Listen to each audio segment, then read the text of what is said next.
자, 이번 시간에는 우리 FAT 1급 기출문제로요. 48회 지난 제일 마지막에 시행됐던 기출문제고요. 이론 문제부터 해서 15문제 차근차근 하나씩 풀어보도록 하겠습니다. 일단 여기 48회죠.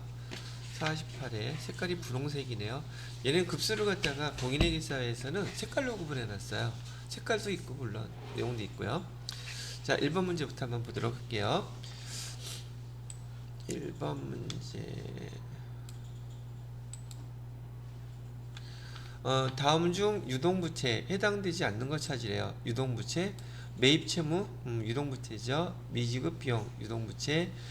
답은 금방 보이네요. 퇴직급여 충당부채가 지금 미지급, 비유동부채죠. 근데 크기가 너무 작다. 너무 크다. 자, 재선씨 글씨 보이세요? 예.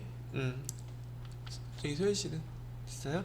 자, 그래서 이것도 계정 과목만 암기하고 계시면 뭐 별반 어렵지 않게 금방 맞출 수 있는 문제였다고 생각이 들고요. 그 다음에 두 번째 문제는 기말 상품 재고액을 물어보고 있어요. 기말 상품 재고액 보니까 어저께 우리 FAT 2급 풀 때도 이 문제는 빠지지 않고 나오고 있고 세트로 이게 문제가 나온다고 제가 여러분 말씀해 드렸던 거죠. 기말 상품 재고액을 여기 물어봤는데 순 매출액이 나와 있고 영업이익 나와 있고 기초 상품 재고액 나와 있고 단기 매입액 나와 있고 판관비 나와 있어요. 그럼 이 내용은 두 개가 지금 결합돼서 문제를 풀어야 됩니다라고 제가 어저께도 말씀해 드렸던 항목인데요. 이렇게 우리가 배웠던 대로 상품 계정을 먼저 그려놓고서 여기서 매출원가를 구하는 그 방식 공식을 여러분이 기억을 할 수 있으셔야 된다는 얘기죠. 자, 여기 상품 계정을 써놓으시고요. 그 다음에 여기 기초재고액, 기초재고액은 17만원이라고 주어져 있네요. 17만원 이렇게 써주시면 되겠고요.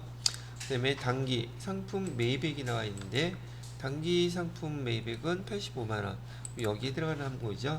85만원 이렇게 써주시고요. 그 다음에 여기 밑에 우선 매출액을 써줘야 되죠. 매출액은 순매출액 쓰기로 했었으니까 여기 117만원 이렇게 쓰면 되겠고요. 그 다음에 매출원가를 빼야 되죠.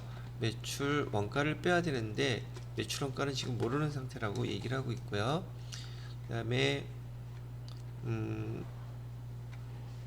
뭐를 빼느냐, 다음에는 매출 총이익이 나와야 되는데 여기서 판관비를 빼면 영업이익 나온다 그랬었죠.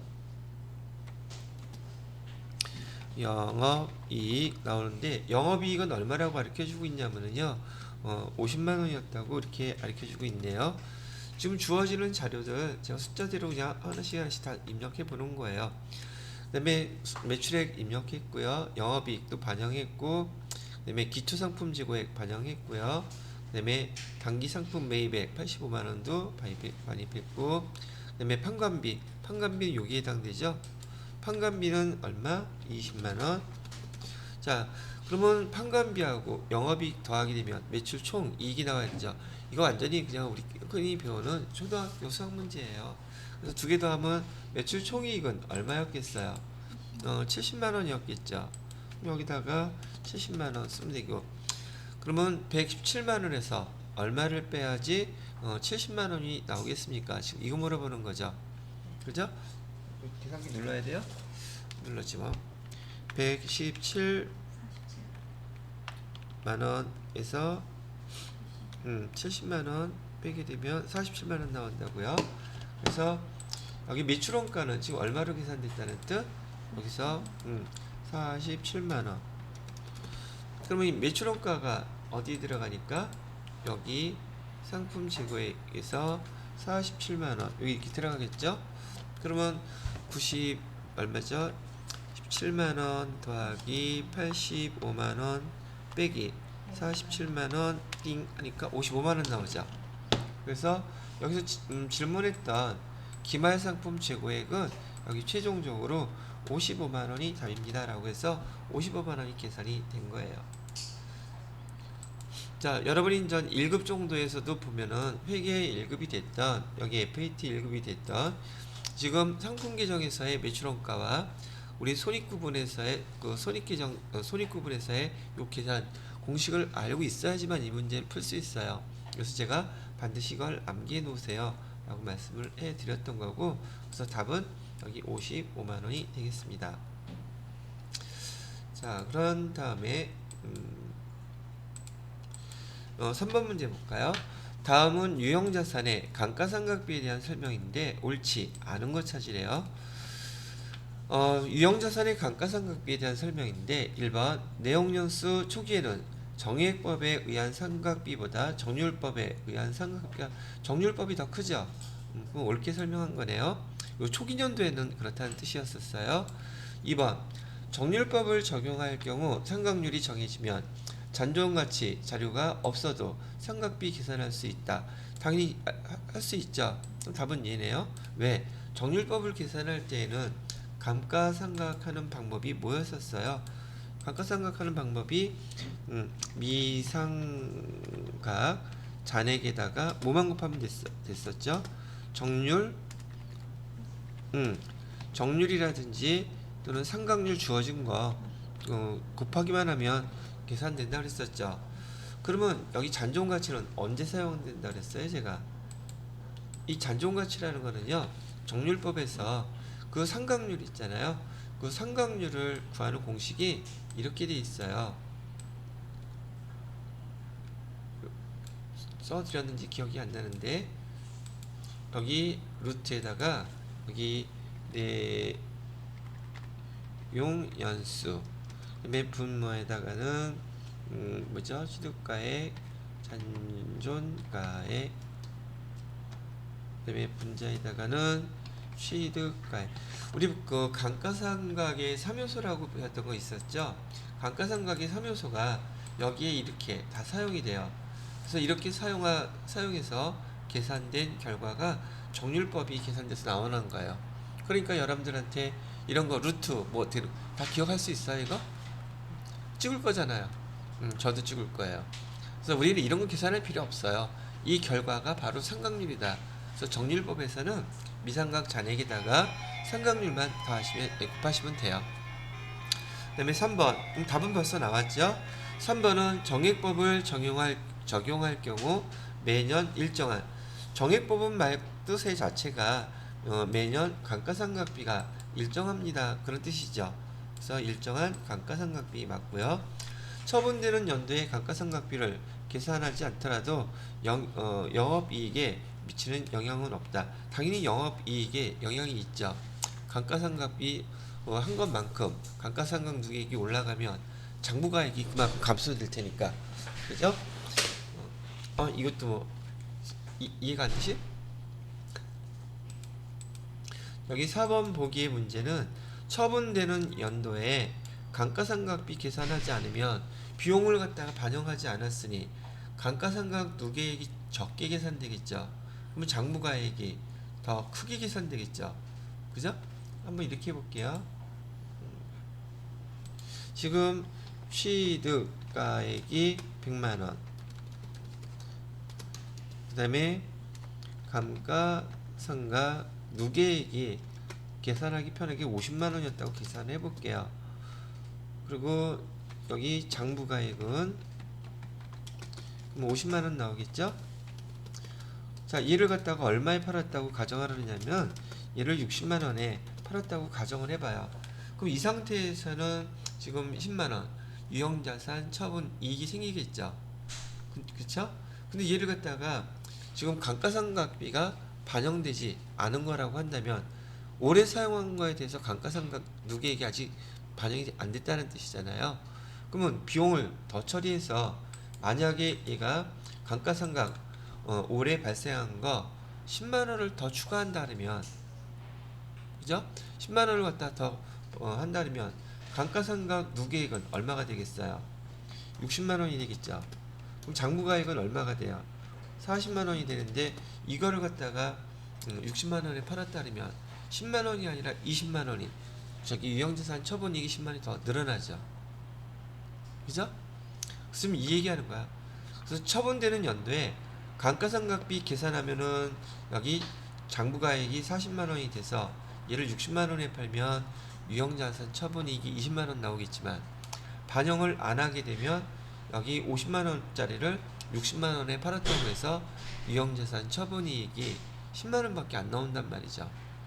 차이가 생긴단 말이다. 근데 영업이익에 미치는 영향은 없다.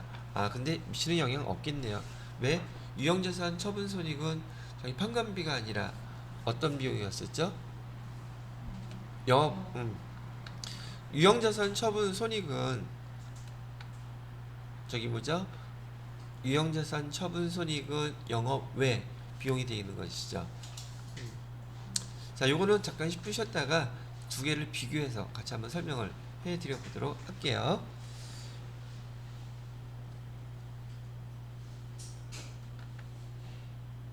시작하고요.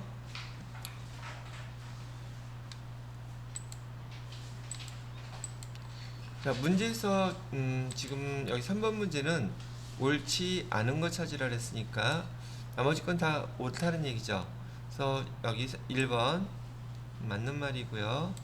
그 다음에 2번도 맞는 말이고요. 3번도 맞는 말이고 답은 4번인데 왜 4번이 답이냐가 이제 설명이 제가 해드려야 될 내용이 되겠죠. 그래서 조금 전에 설명해 드렸던 대로 여기 취득가액을 써놓고요. 여기 100만원, 10만원이라고만 할게요. 그 다음에 감가, 상가 두 개에 금액 계산하기가 좀 편하게 6만원이라고 써놓고 그 다음에 장부가액에서 4만원. 지금 현재 이렇게 나와 있는데 얘가 아직 오래 이제 사용하고 지금 처분하는 시점에서 사용한 기간 동안에 감가상각비를 아직 반영을 안 했대요. 그래서 그 감가상각비를 반영하지 않은 상태에서 얘를 갖다가 예를 들어서 5만 원에 팔았다고 한다면 지금 거기 4만 원짜리를 5만 원에 팔았으니까 만 원에 대해서 유형자산 처분 이익이 나오겠죠? 유형자산 처분 이익이 나와요. 근데 이 결과는 지금 감가상각비를 지금 발생한 금액 아직 반영을 안 해서 그랬다는 말이죠. 근데 만약에 이 감가상각비를 반영하게 되면 여기 영업이익에 미치는 영향이 있겠습니까? 없겠습니까? 지금 그거 물어본 거거든요. 근데 이 감가상각비는 제가 판관비라고 얘기해 드렸었던 거 기억나시죠? 대손상각비하고 감가상각비는 여러분이 영업 외 비용이라고 자꾸 외우시는 분들이 있어서 제가 지난번에 설명해 드릴 때도 대표적인 감가상각비니까 지금 대표적인 판관비니까 잘 기억하세요 그랬었죠.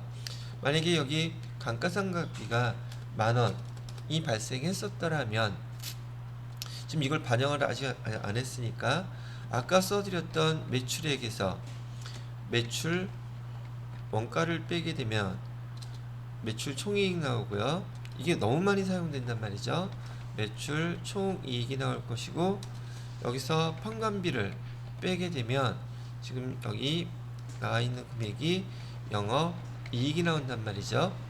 근데 지금 여기 주어진 이 감가상각비는 사실상 여러분들한테 얘가 판관비라는 걸 알고 있는지 모르고 있는지 그걸 물어본 문제예요. 이거는 감가상각비는 제가 판관비라고 말씀해 드렸었죠. 그래서 감가상각비가 지금 여기에 해당되는 판관비 만원이 들어가게 되면은 영업이익이 만원만큼은 줄어들겠죠. 그죠? 영향을 줘요? 안 줘요? 영향 있죠. 그래서 얘기를 하는 거고 그 다음에 한 단계 더 나아가서 당기순이익이 영향을 주느냐고 물어본다 그러면 당기순이익에는 영향을 주겠어요? 안 주겠어요? 지금 이 상황에서는 당기순이익에는 여기 유형자산 처분이익 얘는 영업 외 수익이잖아요. 그죠? 영업의 수익이니까 지금 여기 비용에서 만원이 들어갔는데 밑에 영업의 수익에서 만원이 다시 또 들어가니까 결과론적으로 플러스 마이너스 돼갖고 영업이익에 차이가 없을 수도 있다는 얘기죠. 이게 이제 세무 2급 가면 이제 이런 식으로 문제가 나온다는 얘기예요. 자, 하여튼 이 정도까지만 아시면 될 것 같고요.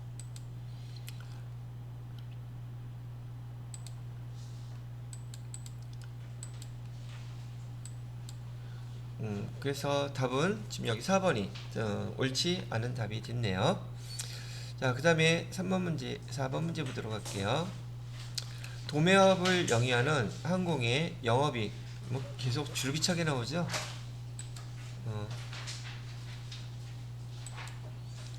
자, 여기도 주어진 대로 한번 써볼게요.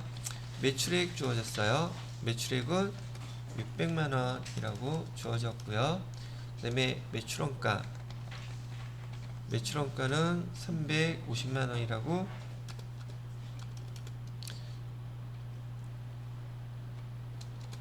그러면 매출 총 이익은 250만원 이렇게 나오겠죠. 그 다음에 판관비, 자, 판관비는 좀 이따가 더하기로 할게요. 그 다음에 판관비를 빼주게 되면 영업이익 나온다. 자, 그러면 한번 해보자고요. 동그라미 친 거는 반영했으니까 여기 매출액 반영이 됐어요. 매출원가 반영이 됐어요. 근데 손이 왜 이렇게 풀 보였어? 그 다음에 여기 광고선전비, 광고선전비는 대표적인 또 판관비죠. 그 다음에 세금과 공과도 판관비죠. 그 다음에 기부금은요, 이건 영업외 비용, 이자 비용은요, 얘도 영업외 비용, 이자 수익은 영업외 수익, 임차료는 판관비, 그죠? 그럼 판관비 세 가지를 다 더하니까 판관비는 얼마가 계산이 되나 봤더니 30만원, 20만원, 50만원, 90만원이죠. 90이요? 그럼 여기다가 90만원 이렇게 빼게 되면 여기 영업이익은 얼마가 나옵니까? 그러면 160만원 나오네요. 여기 답이 될 거예요. 그럼 여러분은 여기서 지금 판관비하고 영업의 비용 때문에 손익구분 요거를 갖다가 외워놓지 않았으면 이 문제 어려운 문제가 되는 것이죠. 그래서 제가 되게 중요한 거라 그랬었던 거 라고 말씀드리면서 꼭 외워놓으라고 했던 거예요. 자, 그런 다음에 하는 김에 요거까지도 다 해보자고요. 영업 외 수익은 얼마야? 영업의 수익은 여기 이자 수익이죠. 여기 나와 있는 이자 수익은 영업 외 수익이에요. 영업의 수익에다가 50만원, 그 다음에 영업의 비용도 있었죠. 영업 외 비용은 나머지 남아있는 거 기부금하고 이자 비용이죠. 그럼 25만원 되겠네요. 25만원. 이렇게 해서 계산되는 게 뭐가 계산이 돼요? 법인세, 차감전, 순이익 계산되겠죠. 75만원 빼면 얼마가 나오나요? 한번 해볼까요? 25만원 더하니까 85만원 나오겠네요. 그죠? 75만원 빼면은 85만원 맞죠? 마이너스 75만원 하니까 85만원이요. 85만원. 그래서 여러분이 이제 그 급수가 높아지게 되면 간단하게 이렇게 문제 하나를 주기는 하지만 여기서 낼 수 있는 문제는 엄청나게 많아요. 그죠? 그러니까 여러분이 이런 문제를 해결하기 위해서는 여기 손익구분은 반드시 암기가 되어 있어야 되고, 여기 항목들에서 영업이익과 그 다음에 법인세, 차감전, 순이익을 구분하기 위해서 판관비하고 영업의 비용도 구분할 줄 아셔야 된다는 문제예요. 답은 여기서 160만원 여기 나왔죠? 자, 이번에는 5번 문제 한번 풀어볼까요? 항공은 전기에 대손 처리한, 전기에 대손 처리한 거 저기 회수가 되면 대변에다가 무조건 못 쓰라 그랬죠? 대손 충당금으로 쓰세요 그랬었죠? 그럼 대손 충당금 나와 있는 거는 두 가지밖에 없네요. 근데 차변에는 뭐라고 써야 돼요? 현금으로 회수했으니까 차변에 현금 10만원, 대변에 대손 충당금. 자, 여기서 나왔던 문제도 전기에 대손 처리한 채권이 회수되게 되면은 단기에 대변에다가는 반드시 대손 충당금으로 기록하고서 올해 대손 충당금으로 사용하라고 얘기했었던 거죠. 자, 그 다음에 6번 문제 볼까요? 6번 문제는 다음은 도매업을 영위하고 있는 항공의 12월 상품과 관련된 자료래요. 매출원가 물어보고 있네요. 아, 이건 재고자산에 대한 매출원가네요. 근데 선입선출법 적용한대요. 자, 그렇다면 금액을 써놔야 되겠죠. 12월 초, 그럼 얘는 기초상품이죠. 기초상품의 수량은 1000개, 단위당 100원이라고 했다면 얘는 지금 다 합쳐서 얼마가 될까요? 10만원 기초상품이 될 것이고요. 그 다음에 2000개 매입을 했대요. 단위당 120원이면 24만원 되겠죠. 그러면 여기 밑에다가는 24만원 이렇게 적어놓고 단기 매입한 거. 자, 매출한 건 2500개. 그 다음에 상품 수량 400개 있대요. 400개가 정상 간무래요. 정상 간무는 매출한 걸로 보면 되는 거죠. 팔렸다 이렇게 보는 것이라고 얘기했었으니까요. 자, 그러면 일단 여기 계산을 해봅시다. 기초 상품은 1000개가 있었고 매입한 게 지금 여기 뭐죠? 매입한 게 2000개라고 하면 총 3000개죠. 3000개 중에서 몇 개를 팔았대요? 2500개 팔았다 그러면은 지금 개수는 몇 개가 남아 있겠어요?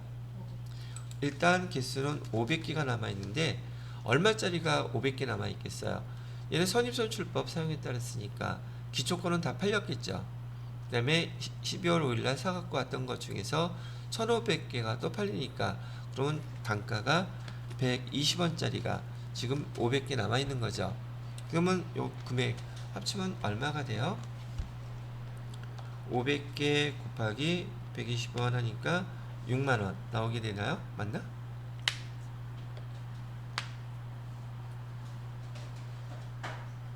아, 맞네. 6만원. 자, 이렇게 6만원이 남아있게 됐는데 지금 이 중에서 400개는 지금 정상 간무라고 그랬죠. 정상 간무는 뭘로 처리하기로 했어요? 판매된 것으로 본다 이렇게 썼죠. 자, 그럼 봐봐요. 지금 실제 장부상의 잔고는 500개였었는데 실제 있는 재고는 몇 개 있다는 거예요? 정상 간모라는 것은 수량의 차이가 나 있다는 뜻이죠. 수량이 그만큼 400개가 수량 차이는 어떻게 된가요? 그러면 다시 기말 상품 죄송해요. 그럼 다시 여기 400개가 지금 남아있다는 뜻이죠. 그러면 기말 재고는 몇 개가 남아있어? 실제로 남아있는 거를 갖다가 기말 재고로 써주셔야 되죠. 그럼 여기 120원 하게 되면은 여기 금액은 얼마가 나와요? 48,000원 아니 400개 곱하기 120원 하게 되면 48,000원 나오죠. 48,000원이 기말 재고고 나머지 거는 다 팔렸다는 뜻이죠. 그러면 3,000개에서 결국 몇 개가 팔려나간 거예요? 3,000개에서 400개 남았다고 하니까 몇 개가? 2,600개가 지금 팔린 거란 뜻이죠. 그러면 단가는 100원짜리가 몇 개 팔리고 2,600개가 팔렸는데 100원짜리가 곱하기 1000개 팔렸다는 뜻이고요. 있었던 거 먼저 팔렸을 테니까 그러면 10만원은 그대로 다 팔린 금액이 되겠죠. 그 다음에 2,600개 중에서 그 다음에 나머지 거는 얼마짜리가 팔린 거래요? 120원짜리가 팔린 거니까 몇 개? 1,600개. 그러면 12 곱하기 아니지 120원 곱하기 1,600개 하면 192,000원 나오죠? 192,000원. 자, 제가 말씀드렸던 게 팔린 거는 매출 원가라 그랬었잖아요. 그래서 이렇게 계산을 해보게 되면 금액 합쳐서 292,000원 되겠죠. 그래서 292,000원이 매출 원가가 된다는 얘기예요. 자, 근데 저는 지금 팔린 개수를 그냥 계산해 가지고 이렇게 정리를 해서 매출 원가를 계산했어요. 근데 제가 이렇게 하면은 좀 복잡하다는 얘기 해드렸던 적이 있었죠. 그럼 제가 말씀해드렸던 매출원가 계산하는 방식대로 한번 정리를 다시 해볼게요.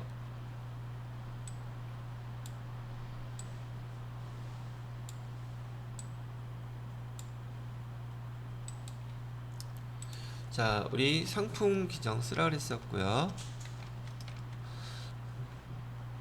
자, 여기 주어진 자료에서 기초 상품 재고액이 얼마예요?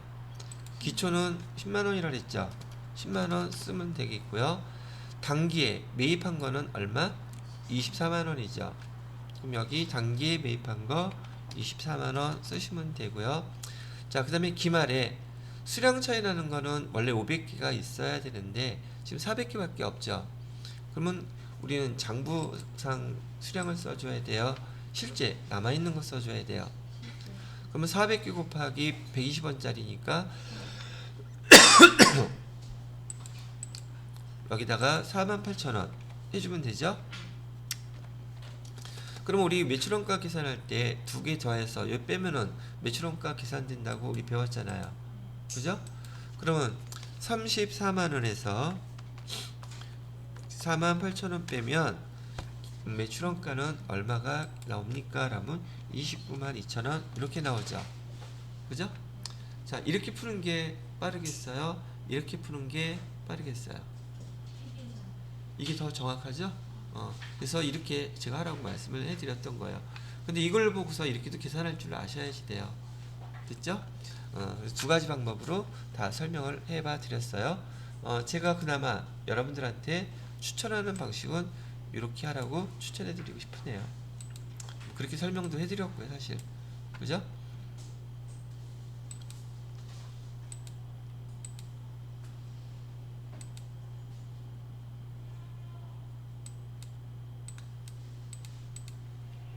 자, 그 다음에 문제는 6번을 한번 볼까요?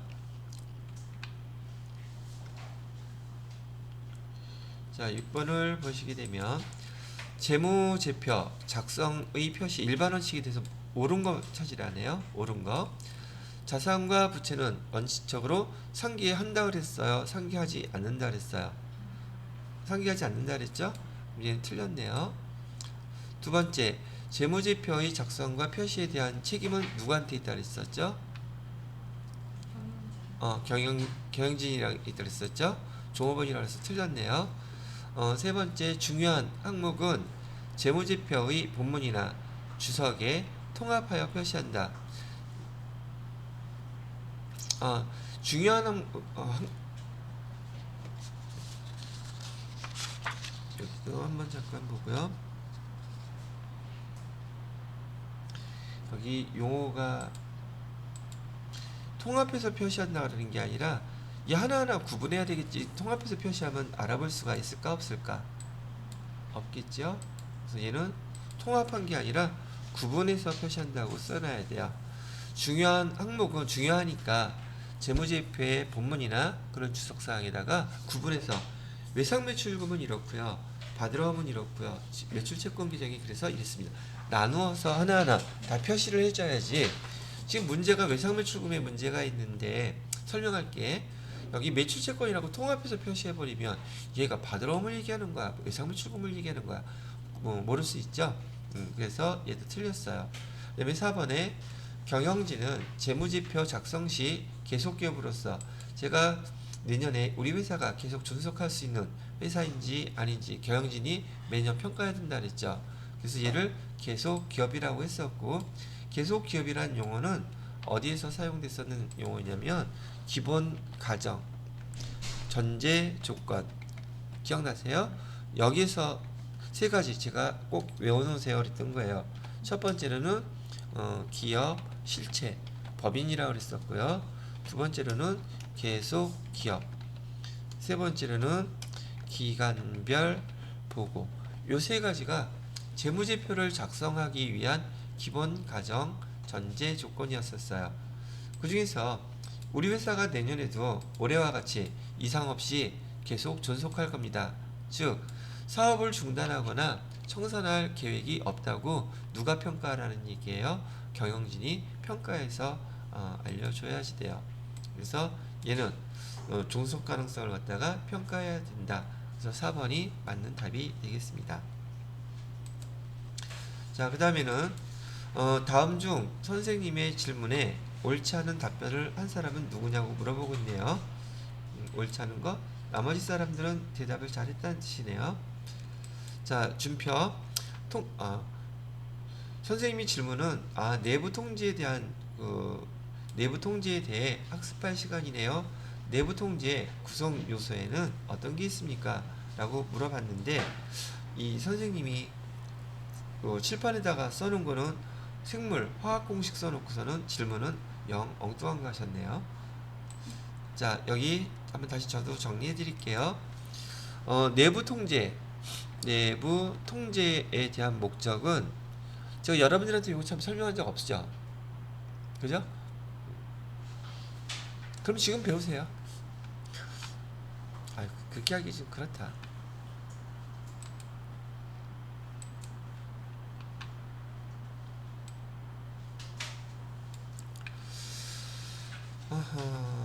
이거를 어떻게 설명을 해줘야 될까? 뭐 사실 여러분 교재 없는 건, 원래 이 내부 통제제에 대한 시험 문제는요, 여기 여러분 세무사회 시험 문제에서 나오지 않아요.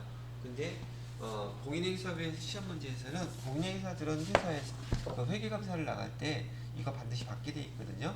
여기 시험 문제에서는 꼭 나오게 돼 있어요. 그래서 여러분들한테는 이걸 어딜 보겠냐, 교재 있죠. 교재 121페이지 잠깐 보세요. 교재 121페이지의 내용을 지금 여기서 간단히 설명을 해드리도록 하겠습니다.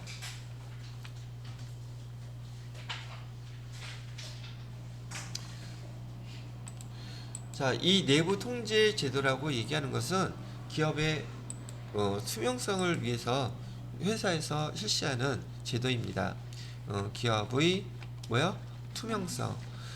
내부 통제 제도도 있고 옆에는 내부 회계 관리 제도라고도 되어 있죠.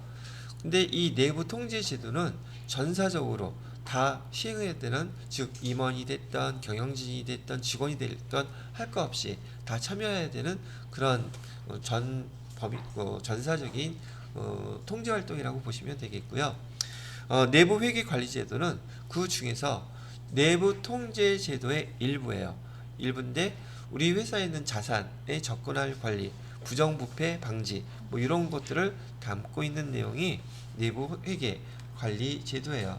여러분들한테 FAT 1급이나 TAT 2급에서 이 내부 통제 제도에 대한 문제는요, 보통 한 문제만 딱 나와요. 근데 이 내부 통제 제도의 목적 우선 꼭 기억하시면 되겠고요. 내부 통제 제도의 목적은 크게 세 가지로 구분돼요. 첫 번째로는 여기 회사 입장이에요. 회사 입장에서 내부 통제 제도를 하게 되면 어떤 것이 좋아지기 때문에 이런 활동을 합니까? 그러면은 내부 통제 제도의 투명성이라는 것은 바로 이런 것들인 거죠. 회사가 뭔가를 하기 위해서 뇌물 같은 걸 주게 된다면 뇌물 줬다고 우리 장부에다가 기록해 놓지 않겠죠. 딴 걸로 기록해 놓을 거예요. 이상 없는 걸로.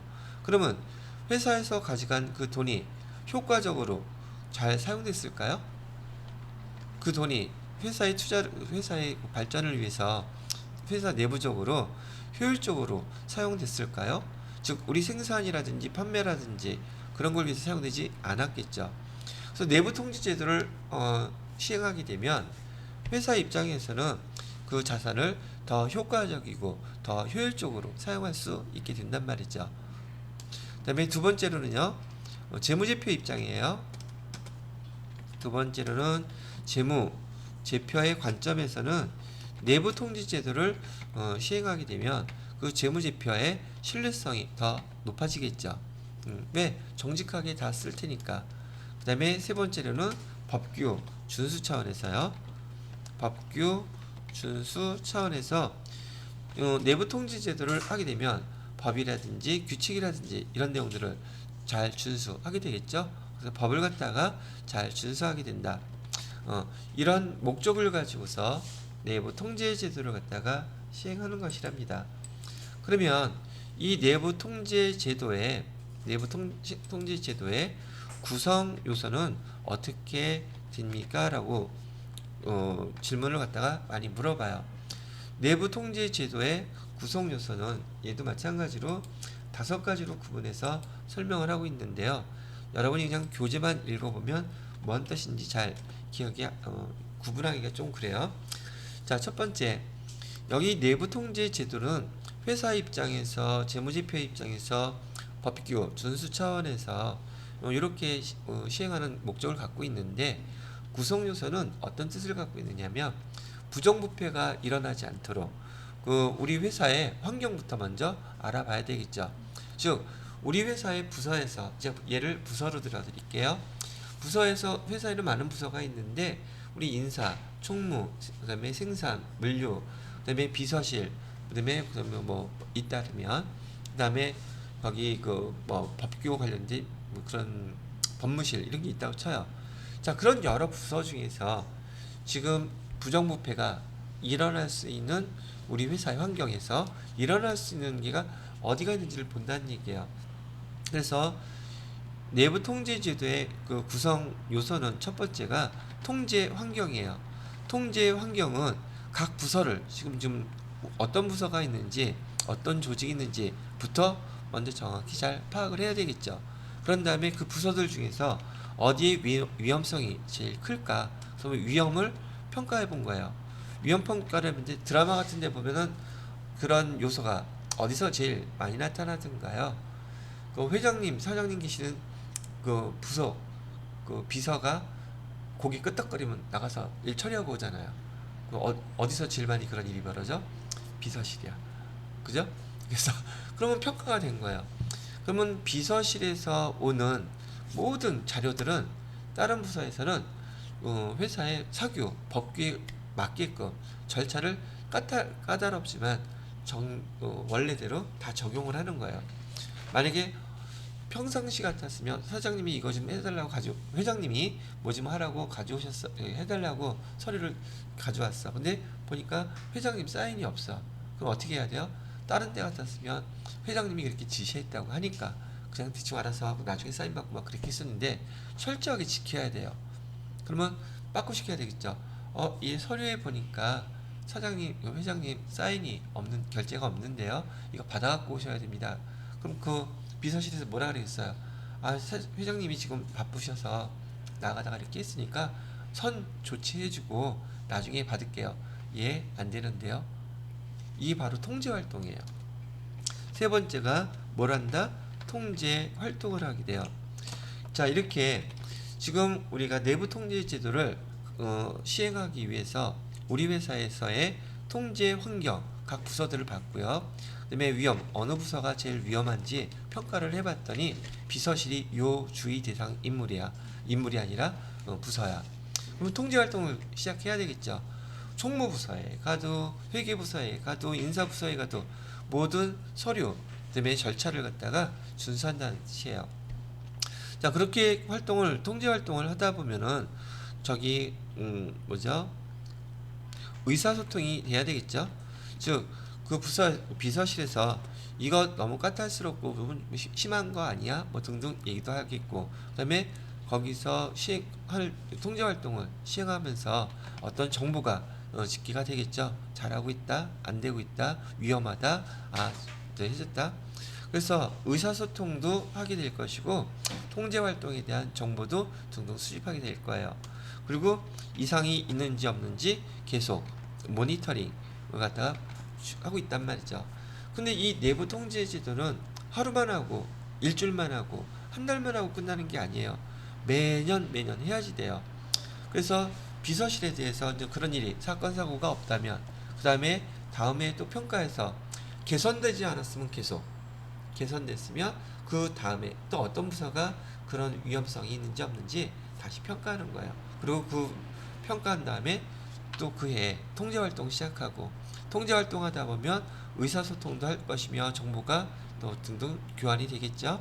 그다음에 또 모니터링도 하고, 얘가 계속 순환한다고 하는 것이 내부 통제 제도의 구성 요소가 된다는 얘기예요. 자, 그러면 요건 차후에 지금 여러분 이제 이거 시험 보러 가셔야 되니까 제가 좀 이따 시간 드리면 121페이지 하고요. 122페이지, 123페이지까지 한번 독서하듯이 읽어만 보시면 돼요. 그 다음에 124페이지나 124페이지까지는 굳이 뭐 여기 읽지 않으셔도 돼요. 이 뒷파트는 주로 이제 세무 1급에 많이 나오는 파트이기 때문에. 자, 여기 화면 봐주실래요? 내부 통제 제도의 목적, 요 세 가지 잘 암기해 놓으시고요. 그 다음에 구성 요소. 시험 문제는 이렇게 나와요. 자, 한번 볼까요? 설명을 해드렸으니까. 내부 통제 제도에 대한 구성 요소에는 어떤 것이 있나요? 그랬더니 준표가 통제 활동이 있다 그랬죠. 통제 활동은 세 번째 거예요. 영은이는 정보 및 의사소통이 있다 그랬죠. 이거 네 번째 거죠. 그다음에 승태기는 재무제표. 여기 재무제표 같은 건 없죠. 이거 승태기가 틀렸네요. 그다음에 윤하는요, 위험평가도 있습니다. 위험평가는 두 번째 거에 있었던 거죠. 시험 문제는 이렇게 물어볼 거예요. 그러니까 이렇게 기억을 해 두시면 여러분이 찾는 데에는 크게 지장이 없지 않을까 라는 생각을 하게 되네요. 되셨나요? 자, 그런 다음에 9번 문제 넘어가서 보도록 하겠습니다. 9번 문제는 손익계산서에 반영되어야 할 내용으로 옳은 거 찾으라네요. 옳은 거. 자, 매도가능증권 평가손익은 매도가능증권 평가손익이요. 매도가능증권 평가손익은 어디 계정이에요? 매도가능증권 평가손익은 자본계정이죠. 자본계정이 어디 계정? 요 자본계정 외우지 않고 계시면 이 문제 나오는 족족 다 틀려요. 여기 자본계정에 기타 포괄 손익 누계액에서 제가 두 번째 써드렸던 계정이에요. 여기 기타 포괄 손익 누계액에는 세 가지 계정 있다고 그랬었어요. 첫 번째로는 자산 재평가 잉여금 있었고요. 두 번째가 바로 매도 가능 증권 평가 손익이라는 계정이 있었고, 그다음에 세 번째는 해외 자산 환산 손익이 있었다는데, 여러분들한테 시험 문제 여기저기 걸쳐서 잘 나오는 시험 문제는 바로 이해인데, 그 중에서도 매도 가능 증권 평가 손익은요, 여기 자본 계정에 속해 있다는 걸 잊어버리시면 안 돼요. 그리고 우리 증권과 관련돼서 설명해 드렸던 여기 단기매매증권 봐봐요. 단기매매증권 평가 손익하고요. 그다음에 똑같이 단기매매증권 처분 손익하고요. 그다음에 여기 나와 있는 매도 가능 증권 여기 처분 손익, 이 세 가지는 다 얘는 손익 계정이에요. 손익 계산서에 들어가는 계정이고, 유일하게 뭐만 매도 가능 증권 평가 손익만 여기 자본 계정에 기타 포괄 손익 누계액이라는 걸 기억하시라는 얘기예요. 자, 그래서 매도 가능 증권 평가 손익은 얘는 자본 계정이라서 틀렸네요. 지금 옳은 거 찾으라고 그랬으니까요. 그 다음에 유형자산의 감가상각비는 얘는 손익계산서에 아까 제가 감가상각비 어디 계정이라고 그랬어요? 판관비라고 얘기해 드렸죠. 자, 요것도 한번 또 써드릴게요. 대손상각비와 여기 감가상각비는요, 얘는 판관비에 두 개다. 판관비. 그래서 손익계산서에 반영되어야 될 거 2번이 답이고요. 특허권을 취득하기 위해 지급한 금, 특허권은 무형자산이죠. 그 다음에 4번 취득재비용을 포함한 건물의 취득원가. 취득재비용이라면 부대비용이죠. 건물 취득할 때 부대비용 발생하면 걔는 비용이에요, 자산이에요? 자본적 지출이니까 자산 처리해야 되겠죠. 비용이 아니에요. 그래서 여기 3번 4번도 틀렸고요. 써드려요. 여기다가 특허권은 여기는 무형자산이고요. 그 다음에 건물 취득원가는 건물이라고 하는 유형자산에다가 포함시켜야 될 것이기 때문에 손익계산서에 들어가는 것이 아니랍니다. 자, 이렇게 정리를 해드립니다. 자, 그 다음에 10번 문제 볼게요. 10번 문제는 다음은 항공의 주식 관련 자료고 분기로 글자가 희한하게 돼 있네. 분기로 옳은 것 찾으래요. 자, 그러면은 볼까요? 단기 매매 차익, 단기 매매 차익 목적이라고 했으니까 단기 매매 차익 목적이면 단기 매매 증권 계정 쓰라는 얘기죠. 그죠?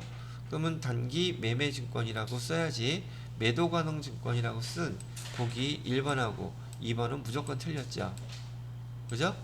자, 그 다음에 공인의 주식 천주 액면은 필요 있다 없다. 단기 매매 증권은 시세 차익이 목적이기 때문에 액면은 필요 없다. 그 다음에 주당 6,000원에 취득했다고 하고요. 수수료 5만원 발생했죠. 이거 분기할 필요 있어요 없어요? 여기 단기 매매 증권 쓰고 제가 수수료 비용은 반드시 별도로 쓰라고 아주 힘주어 강조를 많이 했죠. 얘가 답이네요. 그죠? 그래서 4번이 답이 되는 것이고요. 자, 11번부터 여기 10번까지가 FAT 1급에서는 재무회계 문제예요. 그 다음에 부가가치세 문제는 11번부터 나머지 5문제가 부가가치세 문제랍니다. 자, 이 부가가치세는 우리 따끈따끈하게 어저께까지 다 배웠죠? 한번 볼게요. 시험 문제는 여기서는 어떻게 나와나? 부가가치세 영세율 제도에 대해서 옳은 걸 찾으래요. 수출하는 재화에 적용하는 게 영세율 제도죠. 두 번째, 부분면세요, 완전면세요?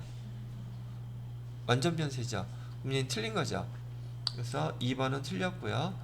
자, 부분면세 제도는 어떤 게 부분면세 제도예요? 면세. 그 다음에 세 번째, 매입시 부담한 매입세 환급 받을 수 있어요? 없어요? 영세율 제도를 운영하게 되면 매입할 때도 부가세 없죠. 만약에 있다면 다 환급 받아요. 그래서 얘는 틀렸고요. 없다 그랬기 때문에. 그 다음에 영세율 적용을 포기할 수 있다. 이건 말이 안 되는 거죠. 면세를 포기할 수는 있어도 영세율 적용을 포기하는 그건 바보 아니야? 그래서 답은 몇 번이 되겠습니까? 라고 질문했다면 몇 번이에요? 답은 1번이 답이에요. 그죠? 여기 없다가 답이니까요. 자, 그 다음에 12번 문제 볼게요. 12번 문제는 부가가치세법상 재화의 공급 시기 물어봤죠? 재화의 공급 시기는 상품권인 경우 딱 단어만 봐도 그걸로 정리해 놓으시는 거예요. 상품권을 팔 때가 공급 시기예요? 아니라 그랬죠. 상품권을 가져와서 여기 재화하고 교환할 때 그때가 공급 시기라 그랬죠. 그럼 여기 1번은 상품권을 현금으로 판매하고 그 후 상품권이 현물과 교환되는 경우 상품권을 현금으로 판매한 때 이게 뭐가 이렇게 길어?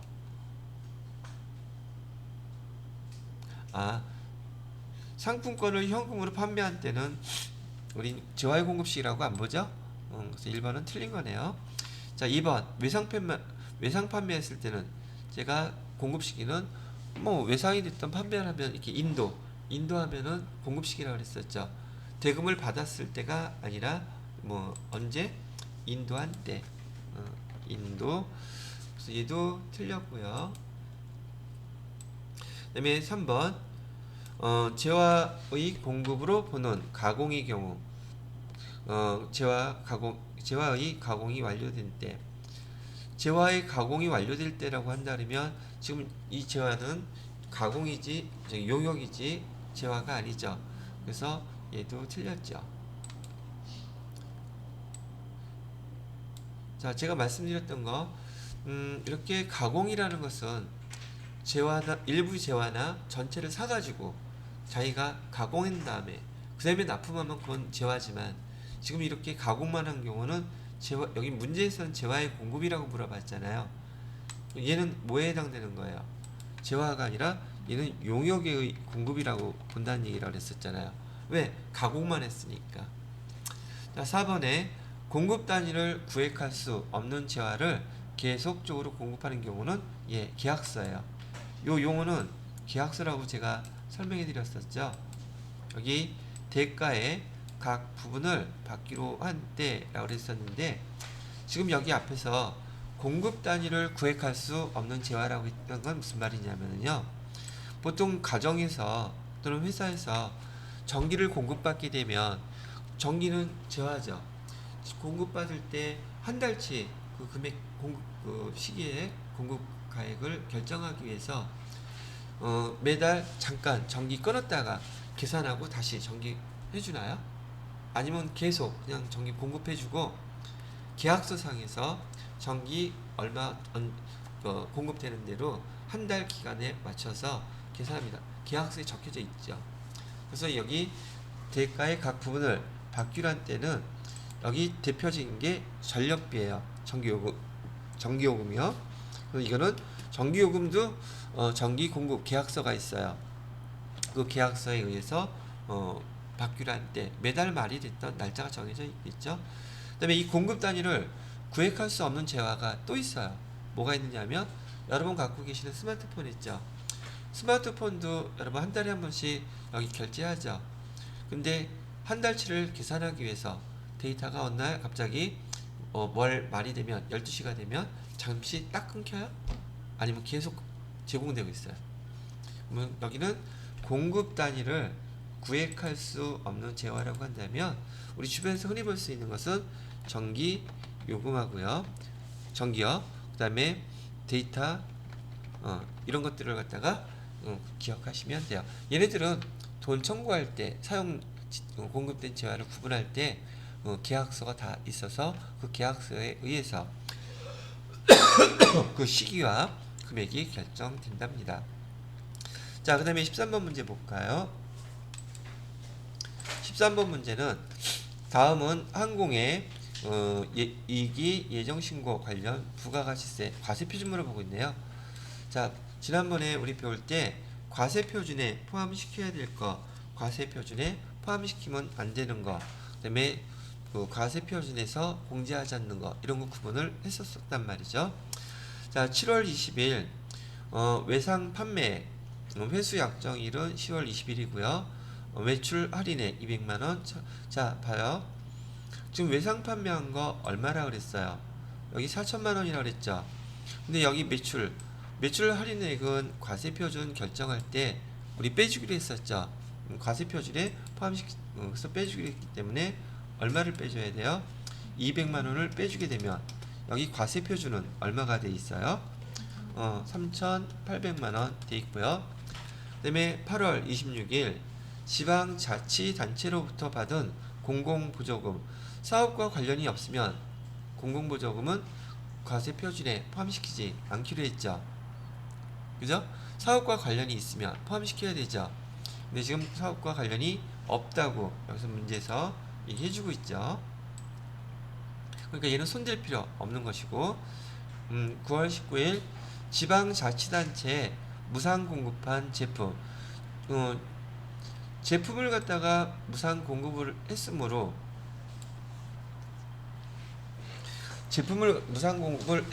재화는 맞는데 제가 지방자치단체에다가 국가단체에다가 이렇게 무상으로 공급하게 되면 얘는 면세로서 과세표준에 포함시키지 않는다 그랬었죠. 그러니까 답은 몇 번이 답이에요? 이거 하나밖에 없네. 그래서 1번이 답이에요. 되셨나요? 자, 그 다음에 14번이요. 다음 중 세금계산서 발급 의무 세금계산서를 발급 의무 면제거래라고 물어봤어요. 해당되지 않는 것이요. 제가 감주공구, 감주임대료는 세금계산서 발급 의무 없다 그랬었죠. 실제로도 없기도 하고요. 의무도 없어요. 그 다음에 택시 운송할 때 세금계산서 발급해요? 노점한테 세금계산서 발급해요? 안 하죠.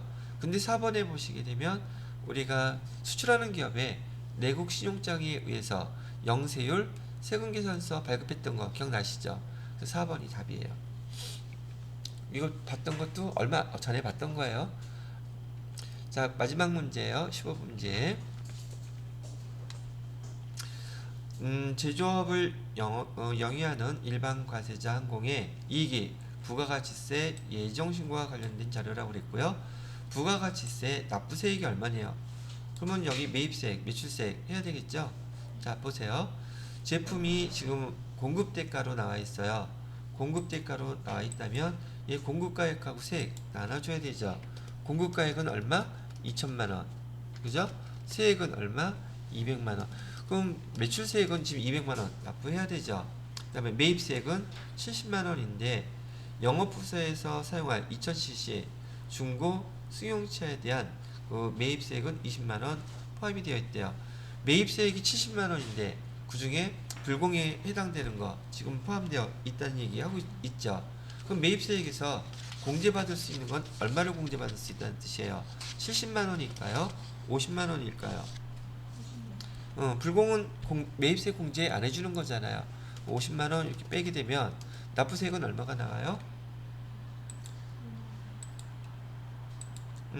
200만원에서 50만원 빼니까 150만원이 납부해야 될 세액이 되겠죠. 이해됐어요? 이렇게. 그러면 저기 부가가치세 관련해서 문제 풀어보니까 아, 부가가치세 문제가 이런 식으로 나오는 거구나 라고 이해가 되셨죠. 또 제가 나누어 드린 거 저기 쉴 동안에 부가가치세 지금 4회분 45, 46, 47, 48 4회분을 나눠드렸기 때문에 부가가치세 문제만 무려 20문제예요. 그러면 우리가 지금 시험 문제에서 4배수 문제 풀어보는데 그 중에 5문제 안 나올까? 나올까? 나와요. 그래서 일단은 기출문제만 가지고서 부가가치세 잘 정리하세요. 아시겠죠? 자, 이렇게 해서 여기 지금 48회 지난번에 시험 봤던 부가가치세까지 포함해서 이론 문제는 다 마무리 짓도록 하겠습니다.